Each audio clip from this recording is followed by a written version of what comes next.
Greetings. My name is Charles Kaprowitz, National Director of Citizen Initiatives. 220 years ago, an eminent Irish statesman by the name of Edmund Burke said the only thing necessary for the triumph of evil is for good men to do nothing. Thomas Jefferson said, "My God, how little do my countrymen know what precious blessings they are in possession of, and which no other people on earth enjoy. Indeed, I tremble for my country when I reflect that God is just, and that his justice cannot sleep forever."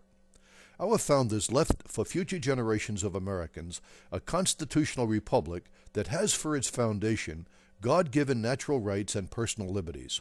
In fact, over the last 230 years, America has become the hope and envy of nations around the world. Regrettably, over the last 45 years, there has been a concerted effort on the part of many who have maligned our heritage, our values, and our place in the world as a force for good. Our leaders and citizenry have ignored these destructive threats for too long. We have deceived ourselves into believing that energy development can be sacrificed to diversionary pipe dreams, that the Constitution is a living document that can be interpreted according to the whims of ignorant men, that the greatest free market economy in history can be sacrificed for a socialist utopia, that property rights are subject to the whims of regulators, that American sovereignty can be sacrificed to international law, that states' rights are always subject to the authority of the federal government, that truth is no more than fiction, and that political discourse is for the purpose of winning points in a college debating society. In addition, we've come to believe that $16 trillion in national debt is better than a balanced federal budget, because we want to tickle our ears with false security. We are in deep trouble, folks. In this video, you will learn how the citizenry, under Article 5 and state legislators, can reclaim our constitutional heritage and economic, political, and moral high ground. The Declaration of Independence is the preamble to our Constitution. It defines the God-given natural rights and personal liberties that our founders codified in our Constitution. We hold these truths to be self-evident, that all men are created equal, that they are endowed by their Creator with certain unalienable rights, that among these are life, liberty, and the pursuit of happiness, that to secure these rights, governments are instituted among men, deriving their just powers from the consent of the governed. Our founders understood these truths and identified them in our Constitution as unalienable rights.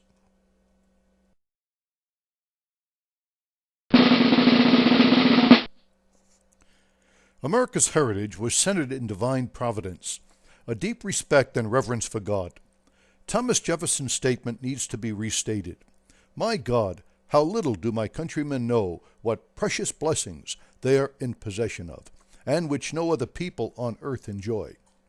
John Quincy Adams, our 6th president, said the following, "Posterity, you will never know how much it has cost my generation to preserve your freedom. I hope you will make good use of it." President Adams' generation paid a terrible price in wealth, blood, and suffering in order for you to inherit a Constitution that provides for you and your children God-given natural rights and personal liberties.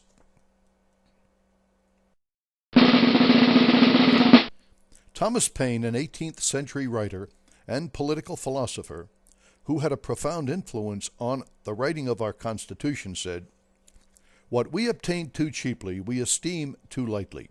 It is dearness only that gives everything its values.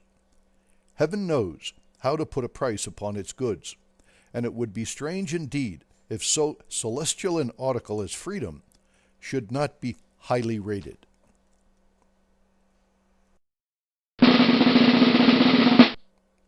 Our founders made an irrevocable commitment to themselves and the nation that cost them dearly in order to pass on to us the greatest document ever written that guarantees unalienable rights and personal liberties to future generations. For the support of this declaration, with a firm reliance on the protection of the divine providence, we mutually pledge to each other our lives, our fortunes, and our sacred honor.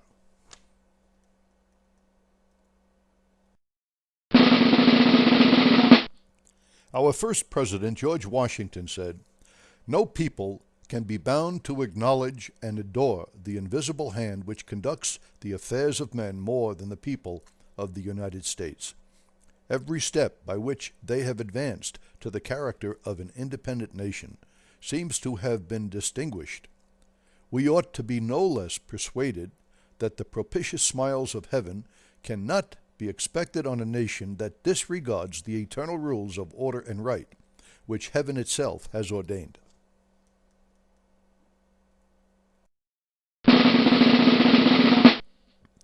Amending the Constitution is an arduous task.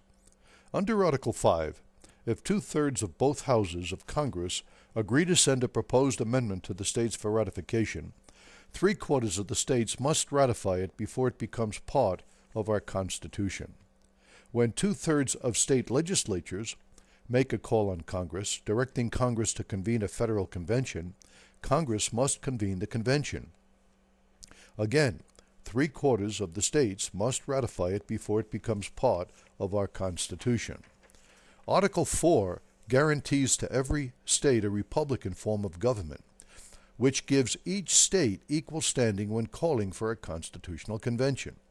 The authority each state has when calling on Congress to convene a federal convention, or when voting on whether an amendment should be sent to the states for ratification, or when ratifying an amendment, is the same regardless of the state's population. The authority is critical because only 34 states are needed to force Congress to convene a single-issue amendment federal convention. A state with only a 500,000 population has the same authority as one with 30 million.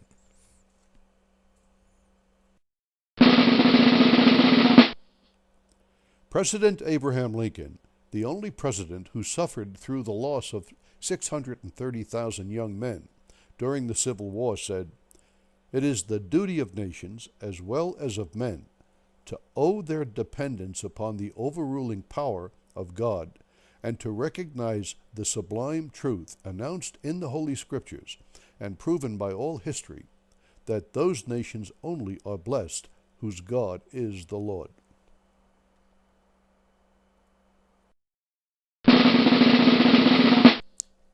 Our first instrument of government was written in 1620. It was a compact between 41 pilgrims who landed at Plymouth Rock. It was centered in the divine purposes and relied on providential protection from the Lord. It was the predecessor of the Articles of Confederation, which also relied on the God of the Bible for providential guidance as a new nation. "If my people, which are called by my name, shall humble themselves and pray, and seek my face, and turn from their wicked ways, then will I hear from heaven, and will forgive their sin, and will heal their land." 2 Chronicles 7:14.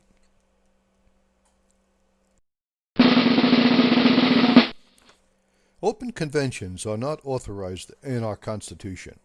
An open convention would usurp the authority of the Constitution by rewriting some or all of it.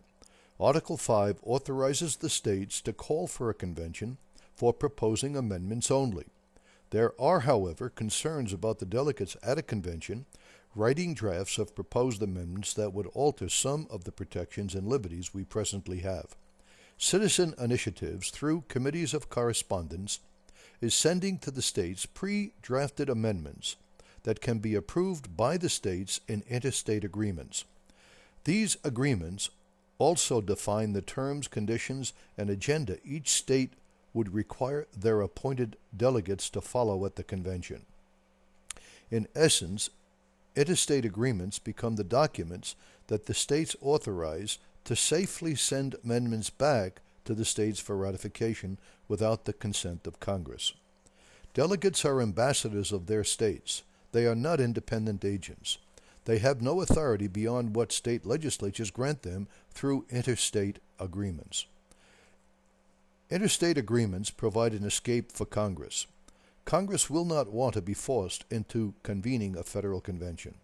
As an alternative, Congress will be able to avoid a convention if it sends the proposed amendment on its own to the states for ratification before 34 states complete their calls.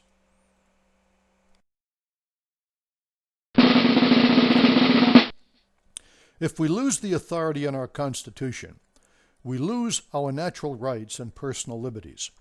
If we abdicate our authority under Article 5, we abandon our society to deviant groups bent on destroying our constitutional republic. If we surrender our constitutional and natural rights for the sake of security, we surrender ourselves to the tyranny of the government. Remember, there are only two methods for amending the Constitution: through Congress or through state legislatures. Because Congress is hopelessly deadlocked in politics, Citizen Initiatives is working through state legislatures on behalf of selected proposed amendments.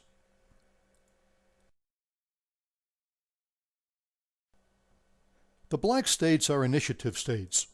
Their state constitutions allow its citizens to propose statutes and amendments in a variety of ways.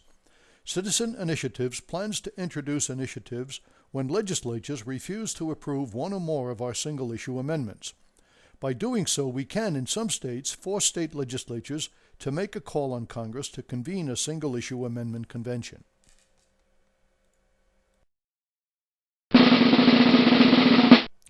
Legislative authority under Article 5 must not be abdicated by the states. Once abdicated, it cannot be reclaimed. Only the states can protect and reclaim the constitutional rights of the people through Article 5. When Congress, the courts, and the executive branch refuse to address an egregious wrong suffered by the people, the states alone have the authority to protect the people through single-issue federal amendment conventions. The states are the final arbiters in all unresolved constitutional grievances. Citizen Initiatives is working on 19 different single-issue amendments. This list shows most of them. Others can be added, as our National Planning Committee recommends.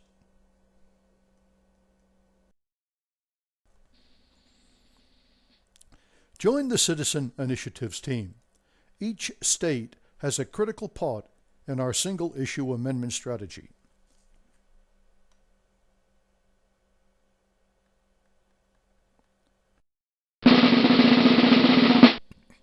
Go to citizeninitiatives.org.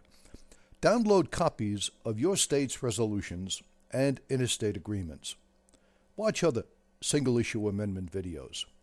Give us feedback on how you can help. Support Citizen Initiatives. Educate others about single-issue conventions by ordering copies of Reclaiming America through single-issue conventions online and pass them out to others. You can go to citizeninitiatives.org/reclaiming_America.htm, or you can go to Amazon.com. Promote legislative seminars in your area. Direct your state legislators to support single-issue federal amendment conventions. Make a generous donation. Welcome aboard.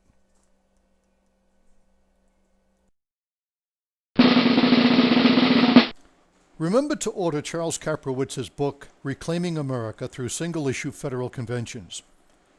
Order multiple copies and begin educating others about why single-issue federal conventions are the last constitutional option we have for turning America around and restoring our constitutional heritage. But act today.